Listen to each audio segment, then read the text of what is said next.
திரையுலகத்துல மட்டும் இல்லாம அரசியல் உலகத்திலையும் கொடி கட்டி பறந்து இப்ப வரைக்கும் தமிழ்நாட்டு மக்கள் மனசுல நீங்கா இடம் பிடிச்சிருக்க முன்னாள் முதல்வர் ஜெயலலிதா அவர்கள் பத்தின ஒரு சிறு தொகுப்பு. Welcome to the KTV. நான் உங்கள் மதுமிதா.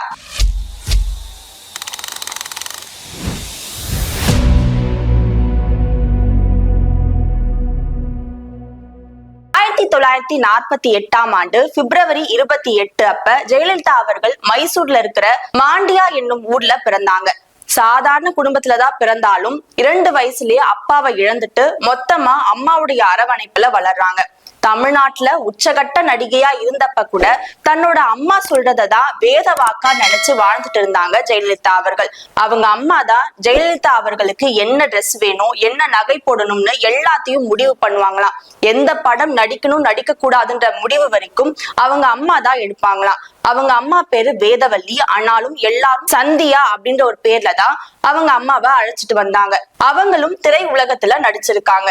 ஆரம்ப காலகட்டத்துல ஜெயலலிதா அவர்கள் கன்னட படங்களை நடிச்சாலும் 1965ல வெண்ணிற ஆடைன்ற படம் மூலமா தமிழகத்துல காலடி எடுத்து வைக்கிறாங்க திரை உலகத்துல.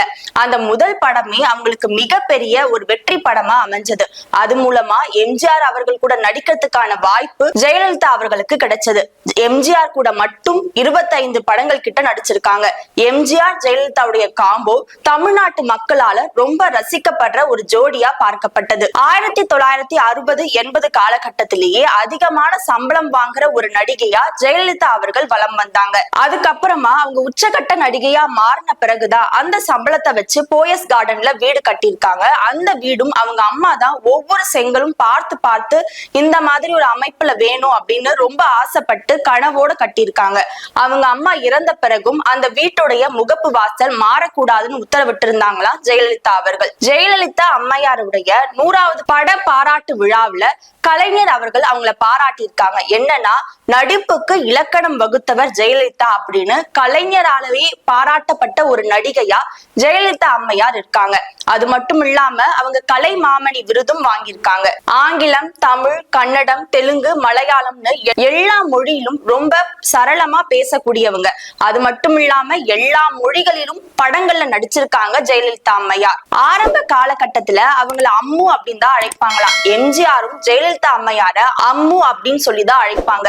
எப்பொழுது ஜெயலலிதா அவர்கள் அரசியலுக்குள்ள வராங்களோ அதுக்கப்புறமா தான் எல்லாராலும் அம்மா அப்படின்னு சொல்லி அழைக்கப்பட்டாங்க. 1971ல அவங்க அம்மா இறந்து போயிடுறாங்க. அவங்க அம்மா இறந்த உடனே ஜெயலலிதா அவர்கள் ரொம்பவே உடைஞ்சு போயிடுறாங்க.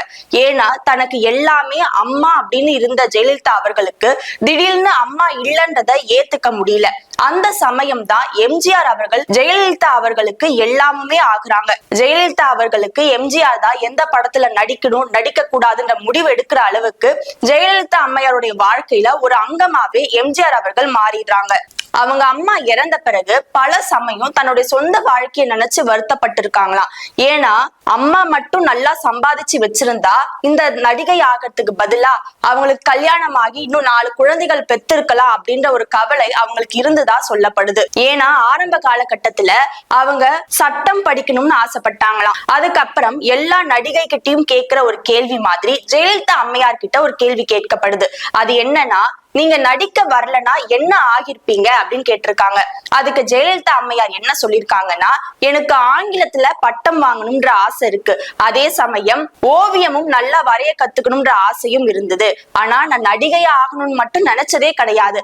என்னோட தலைவிதி நான் நடிகை ஆகிட்டேன். அதுவும் அதிர்ஷ்டமான தலைவிதி தான் அப்படின்னு சொல்லியிருக்காங்க. ஜெயலலிதா அம்மையார் தன்னுடைய இளம் வயதிலேயே நல்லா படிக்கக்கூடிய ஒரு மாணவியா தான் இருந்திருக்காங்க. எல்லா ஆசிரியர்களுக்கும் ஒரு செல்ல பிள்ளையா தான் ஜெயலலிதா அவர்களை பார்த்தாங்க. அவங்களுக்கு கிளாசிக்கல் டான்சர் ஆகணும்ன்றது ரொம்ப பெரிய ஆசையா. ஒரு நடன குழுவை ஜெயலலிதா அம்மையார் தலைமையில நடத்திட்டு வந்தாங்க. 1980ல தான் அவங்களுடைய கடைசி படம் அமைஞ்சிருக்கு. அது நதியை தேடி வந்த கடல் அப்படின்ற ஒரு படத்தோட அவங்க நடிக்கிறதுல இருந்து விலகிக்கிட்டாங்க. அதுக்கப்புறமா எம்ஜிஆரால் ஈர்க்கப்பட்டு அரசியல் வாழ்வுக்குள்ள அடியெடுத்து வைக்கிறாங்க ஜெயலலிதா அம்மையார். ஜெயலலிதா அம்மையார சும்மா அம்மா ஒன்னும் கூப்பிடல. அம்மான்னு கூப்பிடறதுக்கு பின்னாடி அவங்க ரொம்ப கடுமையா உழைச்சிருக்காங்க, நிறைய அவமானம் பட்டிருக்காங்க அப்படின்னு சொல்லப்படுது. ஏன்னா இவங்க அரசியலுக்குள்ள வரப்ப எதிர்முனையா திமுக பலம் வாய்ந்த ஒரு கட்சியா இருந்தது. அதே சமயம் அதிமுகலையும் ஜெயலலிதா அம்மையாரை தாண்டி முக்கியமான பல தலைவர்கள் இருந்திருக்காங்க. அவங்களெல்லாம் மீறிதான் ஜெயலலிதா அம்மையார் அதிமுகல கட்சியில சேர்ந்த உடனே எம்ஜிஆர் அவர்கள் அவங்களுக்கு கொள்கை பரப்பு செயலாளர் பதவியை கொடுக்கறாங்க. ஜெயலலிதா அவர்களும் அந்த கொள்கை பரப்பு செயலாளர் அட்டைய தன் நெஞ்சில குத்திக்கிட்டு நாடு முழுக்க அதிமுக கொள்கைய பரப்ப ஆரம்பிச்சாங்க. அந்த ஒரு செயல் தான் எல்லாராலும் கவனிக்கக்கூடிய ஒரு அரசியல்வாதியா ஜெயலலிதா அவர்கள் மாறினாங்க. எம்ஜிஆர் கொண்டு வந்த இந்த சத்துணவு திட்டம் கூட ஜெயலலிதா அவர்களால் தான் முழுமையா கொண்டு சேரப்பட்டது அப்படின்னு சொல்லப்படுது. ஏன்னா அந்த சத்துணவு திட்டத்தாலதான் எல்லாரும் அவங்கள அம்மான்னு கூப்பிடுற அளவுக்கு மாறினாங்க அப்படின்னு சொல்லப்படுது. ஏழை மாணவ மாணவியர்களுக்கு அந்த உணவு கொடுத்தல் மூலமா ஒரு அம்மா தனக்கு சாப்பாடு ஊட்டுற விதமாகவே அந்த திட்டத்தை ஜெயலலிதா அவர்கள் பார்த்தாங்களாம். அதனால அந்த திட்டத்தை ரொம்ப ஆசைப்பட்டு தமிழ்நாடு முழுக்க கொண்டு போய் சேர்த்தாங்க. அந்த ஒரு திட்டம் ஜெயலலிதா அவர்களுக்கு பேர் வாங்கி கொடுத்தது அப்படின்னு சொல்லப்படுது. இப்படி கட்சியில சேர்ந்த ஓராண்டுலே ஜெயலலிதா அவர்களுக்கு நல்ல பேர் கிடைச்சத முக்கியமான கட்சி நபர்களுக்கே பிடிக்கல. அதனால ஜெயலலிதாவை எப்படியாவது இந்த கட்சியில இருந்து விலக்கிடணும்னு நிறைய சதி வேலை பண்ணிருக்காங்க. அதனால இடைப்பட்ட காலத்துல கொள்கை பரப்பு செயலாளர் பதவி ஜெயலலிதா கிட்ட இருந்து பறிக்கப்படுது. இதனால ரொம்ப உடைஞ்சு போற ஜெயலலிதா அவர்கள் மறுபடியும் எம்ஜிஆர் கூட பல போராட்டங்களுக்கு பிறகு அவங்களுக்கு அந்த பதவி கொடுக்கப்படுது. ஒருவேளை இந்த பதவி கொடுக்கப்படலைன்னா அவங்க மறுபடியும் அரசியலுக்குள்ள வந்திருக்கவே மாட்டாங்க, அப்படியே போயிருப்பாங்கன்னு சொல்லப்படுது. தமிழ்நாட்டுல திமுகவினர் சிறந்த பேச்சாற்றலை உடைய நிறைய தலைவர்களை வச்சிருந்தாங்க. அதுவே திமுகவுக்கு ஒரு சிறந்த பலமா இருந்தது. ஆனா அதிமுக கிட்ட அந்த அளவுக்கு பேச்சாற்றல் உடைய தலைவர்கள் இல்ல அப்படின்னு சொல்லப்பட்டது. அததான் ஜெயலலிதா அவர்கள் பூர்த்தி செஞ்சாங்க அப்படின்னு எம்ஜிஆரே சொல்லியிருக்காரா. ஏன்னா புரட்சி தலைவி ஜெயலலிதா அவர்கள் ரொம்ப ஆளுமையான பேசக்கூடியவர். அவருடைய பேச்சு எல்லாரையும் கவர்ந்து இருக்கக்கூடிய ஒரு விஷயமா பார்க்கப்படுது. அதனாலயே மக்கள் கிட்ட ரொம்ப சீக்கிரமாவே இணக்கமாகிட்டாங்க ஜெயலலிதா அவர்கள் அப்படின்னு சொல்றாங்க. இது எல்லாமே தான் ஜெயலலிதா அவர்களுக்கு நெகட்டிவாவே மாறுது. ஏன்னா அவங்களுடைய பேச்சாற்றல், அவங்களுடைய சீக்கிரமான வளர்ச்சி பிடிக்காம எப்படியாவது அவங்கள மொத்தமா அழிக்கணும்னு மொத்தமா வேலை பார்க்க ஆரம்பிச்சாங்க. இந்த மாதிரி தமிழ்நாட்டுக்குள்ள ஜெயலலிதா அவர்களால கட்சிக்குள்ள நிறைய பிரச்சனை வருது அப்படின்னு முடிவு பண்ண எம்ஜிஆர் அவர்கள் என்ன பிளான் பண்றாங்கன்னா, ஜெயலலிதா அவர்களை நாடாளுமன்றத்துக்கு அனுப்பணும் அப்படின்னு முடிவெடுக்கிறாங்க. நாடாளுமன்ற எம்பியா ஜெயலலிதா அவர்கள் டெல்லியில காலடி எடுத்து வைக்கிறாங்க. அப்பொழுதுதான் ஜெயலலிதா அவர்களுக்கு இன்னும் ஒரு பெரிய மவுசா கிடைக்குது அப்படின்னு சொல்லப்படுது. ஏன்னா நாடாளுமன்றத்துல தமிழ்ல பேசினாலே அங்க இருக்க யாருமே கவனிக்க மாட்டாங்க. ஆனா ஜெயலலிதா அவர்கள் ஆங்கிலத்துல புலமை பெற்றதுனால ஆங்கிலத்துல அவங்க பேசின முதல் உரையே எல்லாராலும் கவனிக்கப்பட்ட ஒரு உரையா பார்க்கப்பட்டது. அது இந்திரா காந்தி அவர்களுக்கு ரொம்பவே பிடித்து போயிடுச்சா ஜெயலலிதா அம்மையார. அவங்க கூப்பிட்டு வச்சு ரொம்ப நலம் விசாரிச்சிருக்காங்க இந்திரா காந்தி அவர்கள். இது அதிமுகவுடைய வளர்ச்சிக்கும் வழிவகுத்த ஒரு விஷயமா பார்க்கப்பட்டது அந்த சமயத்துல. அதுக்கப்புறமா எம்ஜிஆர் அவர்கள் மறைந்த பிறகு ஜெயலலிதா அவர்கள் ரொம்பவே அவமானப்படுத்தப்பட்டாங்க. எம்ஜிஆர் இறந்தப்ப அவருடைய ராணுவ வாகனத்துல ஜெயலலிதாவை ஏற விடாம புடிச்சு தள்ளிவிட்ட சம்பவம் எல்லாம் எம்ஜிஆருடைய இறுதி சடங்கப்ப நடந்திருக்கு. இது எல்லாம் ஜெயலலிதா அவர்களுக்கு ரொம்ப கடுமையான தாக்கத்தை கொடுத்திருக்கு. ஏன்னா அம்மாக்கு பிறகு எம்ஜிஆர் தான் எல்லாமே இருந்தது. ஆனா அவரும் போயிட்ட பிறகு என்ன பண்றதுன்னு தெரியாம ஒரு நிமிடம் அவங்க ரொம்பவே உடைஞ்சு போய் நின்னாங்க. எம்ஜிஆர் இறந்த பிறகு அதிமுகவுடைய பொறுப்பு எம்ஜிஆர் உடைய மனைவியான ஜானகி அம்மையார் கிட்ட கொடுக்கணும்னு அதிமுக முடிவு பண்ணாங்க. ஆனா நான் தான் அரசியல் வாரிசு, எம்ஜிஆர் உடைய அரசியல் வாரிசு நான் தான் ஜெயலலிதா அம்மையார் உறுதியா போராடினாங்க. அப்ப கூட அதிமுக இருந்த முக்கிய தலைவர்கள் யாருமே ஜெயலலிதா பின்னாடி வந்து நிக்கல. எல்லாரும் ஜானகி அம்மா பின்னாடி தான் நின்னாங்க. அப்ப அதிமுக ரெண்டா உடைக்கப்பட்ட ஒரு சூழ்நிலை வந்தப்ப அதிமுக ஜா அதிமுக ஜே அப்படின்னு ரெண்டு பேரும் தனித்தனியா போட்டியிட்டாங்க. அந்த தேர்தல் அப்ப ஜானகி அம்மா படுதோல்வி அடைஞ்சிட்டாங்க, ஜெயலலிதா அம்மா வெற்றி பெற்று இருந்தாங்க. அப்பதான் அதிமுகவுடைய உண்மையான வாரிசு யாருன்னு மக்கள் முடிவு பண்ணிட்டாங்கன்னு ரொம்ப கம்பீரமா பேசியிருந்தாங்க ஜெயலலிதா அவர்கள். அதுக்கப்புறம் ஜானகி அம்மாவே இந்த கட்சியுடைய பொறுப்பை ஜெயலலிதா அவர்கள்ட்ட கொடுத்துட்டாங்க. அதுக்கப்புறமா தான் அதிமுக முழு பொறுப்பும் ஜெயலலிதா அம்மையார் கிட்ட வருது. அதுக்கப்புறம் 1989 சட்டமன்றத்துல எதிர்கட்சி தலைவரா ஜெயலலிதா அவர்கள் அடியெடுத்து வைக்கிறாங்க. அந்த சமயம் கருணாநிதி அவர்கள் நிதி அமைச்சரா நிதி தாக்கல் செய்யப்படுற அந்த வேளையில ஜெயலலிதா அவர்கள் அவங்கள நிதி தாக்கல் செய்ய விடாம தடுத்து நிறுத்துறாரு. இது சட்டசபைக்குள்ள ஒரு மிகப்பெரிய சலசலப்பை ஏற்படுத்துச்சு.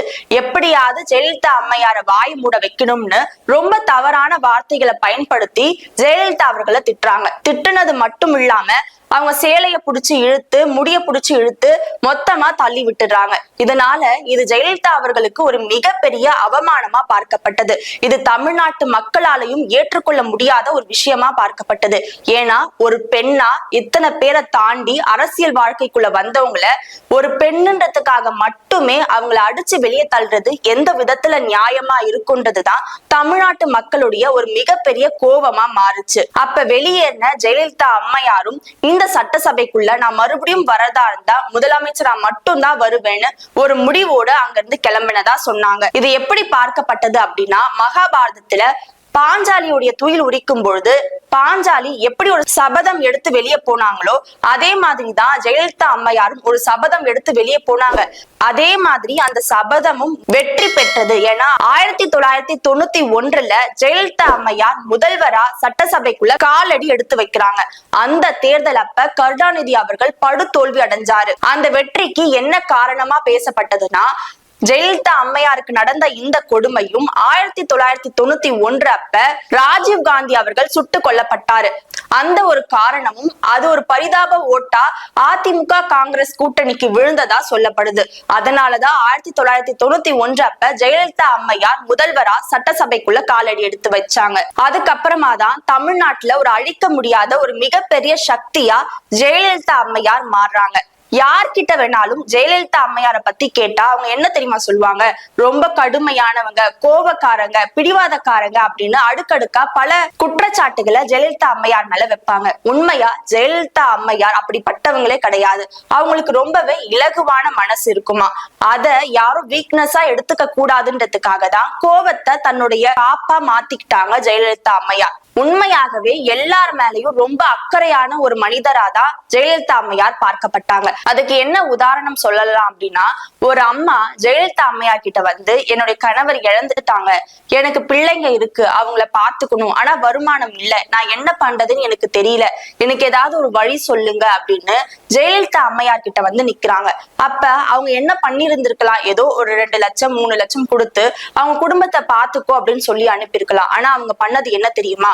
வரப்போற எலெக்ஷன்ல அவங்களுக்கு ஒரு எம்எல்ஏ சீட்டு கொடுத்து அவங்கள ஜெயிக்க வச்சு ஒரு எம்எல்ஏ ஆக்கி அழகு பார்த்தாங்க. அது மட்டும் இல்லாம இது உன்னையும் உன் குழந்தைங்களையும் காப்பாத்தோம் அப்படின்னு ஜெயலலிதா அம்மையார் எம்எல்ஏ சீட்டு கொடுத்தது எப்படி பேசப்பட்டது அப்படின்னா, ஒரு சாதாரண குடும்பத்தை சேர்ந்து வந்த ஒரு பொண்ணை எந்த ஒரு பின்புலமும் பார்க்காம அவங்க குடும்பத்தையும் குழந்தையும் மட்டும் மனசுல வச்சு இவ்வளவு பெரிய உதவிய ஜெயலலிதா அம்மையார் பண்ணிருக்காங்க அப்படின்னு சொல்லப்பட்டது. அதுக்கப்புறம் அந்த அம்மாவுடைய வாழ்க்கையும் மாறிடுச்சுன்னு சொல்றாங்க. அது மட்டும் இல்லாம ஜெயலலிதா அம்மையார் எந்த ஒரு முடிவையும் தீர்க்கமா எடுப்பாங்களா, ஒரு தடவைக்கு பல முறை சிந்திச்சு அந்த முடிவை எடுப்பாங்க. எப்பவும் எல்லாத்தையும் கவனிக்கக்கூடிய ஒரு நபரா பார்க்கப்பட்டாங்க. போயஸ் கார்டன்ல இருந்து அவங்க கோட்டைக்கு போற வழியில ஒரு மரத்துக்கடியில ஒரு கடை ரொம்ப நாளா இருக்குமா. ஜெயலலிதா அம்மையாரும் தினமும் அந்த கடையை பார்த்துட்டு தான் போவாங்க. அது ஒரு சாதாரண கடை தான். அப்படி இருந்தாலும் அங்க எப்படி வேலைப்பாடுகள் நடக்குது, அங்க யார் யார் இருக்காங்க அப்படின்னு பார்த்துட்டு தான் போவாங்க. ஒரு நாள் வரப்ப அந்த கடை இல்லைன்றத பார்த்துட்டு ஏன் அந்த கடை இல்ல அப்படின்னு அந்த உரிமையாளரான மணி அப்படின்றவங்களை கூப்பிட்டு விசாரிச்சிருக்காங்க. அப்ப அவர் என்ன பதில் சொல்லியிருக்காருன்னா, இது முதல்வர் போற வழியா இருக்கிறதுனால போலீசார் எங்களை இந்த கடையை எடுக்க சொல்லிட்டாங்க, அதனால நாங்க இந்த கடையை எடுத்துட்டோம் அப்படின்னு சொல்லியிருக்காங்க. இந்த கடை தான் எங்களுடைய வாழ்வாதாரமா இருந்தது, அப்ப இந்த கடை இல்லாதது எங்களுக்கு ரொம்பவே கஷ்டமா இருக்கு அப்படின்னு சொல்லியிருக்காங்க. இதுவும் அவரா வந்து சொல்லல, முதல்வரா இருந்த ஜெயலலிதா அம்மையார் கூப்பிட்டு விசாரிச்சதுனால மட்டும்தான் அந்த கடையுடைய உரிமையாளர் சொல்லியிருக்காரு. அதுக்கப்புறமா ஜெயலலிதா அம்மையார் என்ன சொல்லியிருக்காங்க அப்படின்னா, யார் வந்து என்ன சொன்னாலும் பரவாயில்ல, நீங்க அந்த கடை போடுங்க, எங்க கட்சிக்குள்ள சாதாரணமான ஆளுங்க நிறைய பேர் இருக்காங்க, அவங்க எல்லாருக்கும் சாப்பாடு வேணும், எப்படியாவது 1 மணி நேரத்துல நீங்க தயார் செஞ்சிடுங்க, இனி யார் சொன்னாலும் அந்த கடையை எடுக்காதீங்கன்னு சொல்லி அவங்களுக்கு வாழ்வாதாரத்துக்கான வழியை வகுத்து கொடுத்திருக்காங்க ஜெயலலிதா அம்மையார். இது மாதிரி பல பேருக்கு நிறைய நல்லதை பண்ணிருக்காங்க. இதே மாதிரிதான் சசிகலா அவர்களும் ஒரு நாள் ஜெயலலிதா அம்மையார் கிட்ட எனக்கு ஏதாவது வேலை கொடுங்க அப்படின்னு சொல்லி வந்தவங்க அப்படின்னு சொல்லப்படுது. அதுக்கப்புறமா தான் உயிர் தோழியா மாறிட்டாங்க அப்படின்னு சொல்லப்படுது. ஜெயலலிதா அம்மையார் தன்னை சுத்தி தனக்கு உண்மையா இருக்கிறவங்க கிட்ட எப்பவும் முழுமையான அன்பதா கொடுப்பாங்களாம். யாரெல்லாம் என்னை எதிர்த்து எனக்கு பின்னாடி பேசுறாங்களோ அவங்க கிட்ட மட்டும்தான் நான் கடுமையா நடந்துப்பேன், அவங்க கிட்ட மட்டும்தான் என்னுடைய கடுமையான பேச்சு போய் சேரும் அப்படின்னு பலமுறை ஜெயலலிதா அம்மையார் அவர்களே சொல்லியிருக்காங்க. இப்படி அவங்களுக்குள்ள இருந்த நல்ல குணங்களாலேயே இப்ப வரைக்கும் மறக்க முடியாத ஒரு தலைவியா, அம்மாவா எல்லார் மனதிலும் இடம் பிடிச்சிருக்காங்க ஜெயலலிதா அம்மையார். எதிரியா இருந்தா கூட ஜெயலலிதா அம்மையாருடைய ஆளுமைய பாராட்டாதவங்க யாருமே கிடையாது. கனிமொழி அவர்கள் கூட ஜெயலலிதா அம்மையாருடைய ஆளுமை எனக்கு ஒரு இன்ஸ்பிரேஷனா இருக்கு அப்படின்னு சொல்லியிருக்காங்க. அதே மாதிரி மம்தா பானர்ஜி போன்ற பல பெண் தலைவர்கள் ஜெயலலிதா அம்மையாரை தான் தன்னுடைய ஒரு அரசியல் குருவா எடுத்துக்கிட்டு அரசியலுக்கு வராங்க. இப்ப எந்த ஒரு பெண் அரசியலுக்குள்ள வந்தாலும் ஜெயலலிதா அம்மையாருடைய வாழ்க்கைய ஒரு முறையாவது படிக்காம வரமாட்டாங்க. ஏன்னா அவங்க கடந்து வந்த பாதை அப்படி ஒரு கரடு முரடான பாதைதான். எதுவுமே எடுத்த உடனே அவங்களுக்கு கிடைக்கல. பல அவமானம், பல போராட்டம் எல்லாத்தையும் கடந்து தனக்குன்னு ஒரு தனி அடையாளத்தை உருவாக்கி வச்சிருக்காங்க ஜெயலலிதா அம்மையார். அவங்க மேல பல குற்றச்சாட்டுகள் இருந்தாலும் அழிக்க முடியாத ஆளுமை கொண்டவர் ஜெயலலிதா அப்படின்றத உறுதியா பதிச்சுட்டு போயிருக்காங்க. அதனாலதான் இப்ப வரைக்கும் அவங்க பெண்களுடைய ஒரு இன்ஸ்பிரேஷனாவே மாறி இருக்காங்க. இரும்பு பெண்மணியா ஒவ்வொரு பெண் அரசியல்வாதி மனதுக்குள்ளும் ஒரு இடத்தோட அமர்ந்திருக்காங்க, ஒரு இடத்தோட சிம்மாசனம் போட்டு அமர்ந்திருக்காங்க அப்படின்னு சொல்லப்படுறாங்க. அம்முவாக அழைக்கப்பட்டு அம்மாவாக மறைந்து இப்ப வரைக்கும் தமிழ்நாட்டு மக்கள் மனசுல நீங்கா இடம் பிடிச்சிருக்க ஒரே தலைவி ஜெயலலிதா அம்மையார் மட்டுமே. நன்றி.